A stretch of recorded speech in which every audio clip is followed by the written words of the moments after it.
सवारे।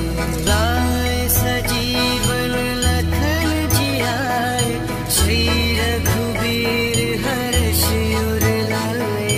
रघुपति कीन्ही बहुत बड़ाई, तुम मम प्रिय भरत सम भाई। सहस बदन तुम्हरो जस गावे, अस कहि श्रीपति कंठ लगावे। कंठ लगावे, कंठ लगावे। सनकादिक ब्रह्मादि मुनीसा, नारद सारद सहित अहिसा।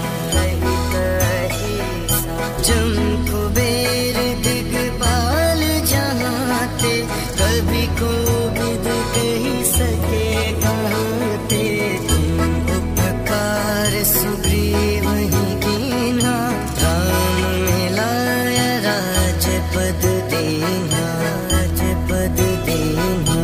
तुम्हरो मंत्र विभीषण माना, लंकेश्वर भय सब जग जाना। युग सहस्त्र जो जन पर भानु, लील्योताहि मधुर फल जानु। प्रभु मुद्रिका मेलि मुख माहि, जलधि लांघि गए अचरज नाही। दुर्गम काज जगत के जेते, सुगम अनुग्रह तुम्हरे तेते। राम दुआरे तुम रखवारे, होत न आज्ञा बिनु पैसारे। बिनु पैसारे।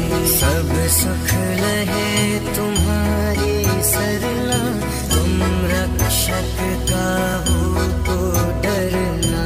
आपन तेज सम्हारो आपे, तीनों लोक हाँकते कांपे।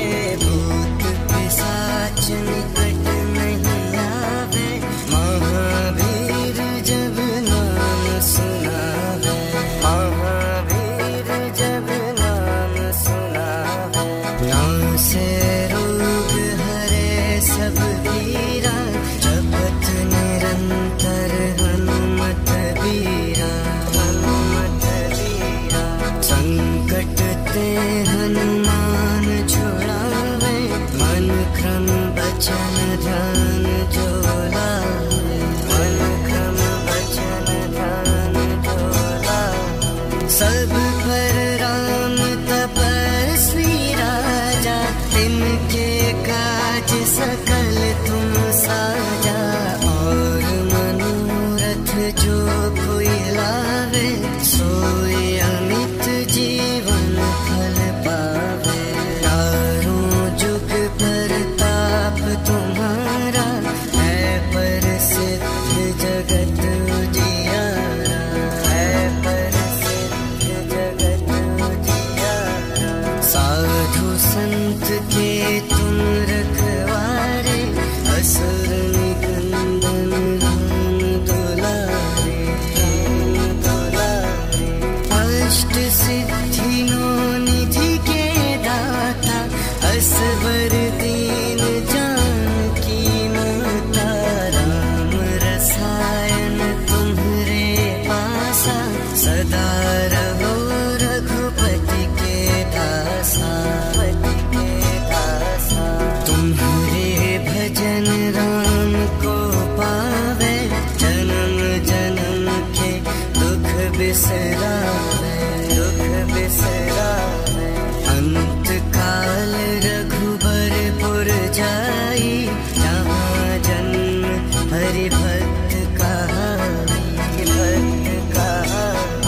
और देवता चित्त न धरई, हनुमत से सर्व सुख करई। संकट कटे मिटे सब पीरा, जो सुमिरै हनुमत बलबीरा।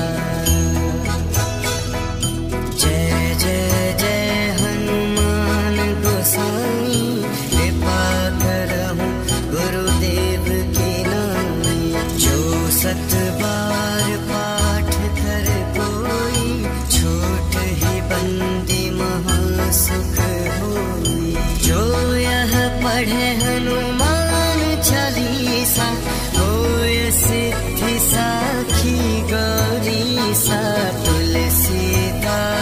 सदा हरि चेरा की जय नाम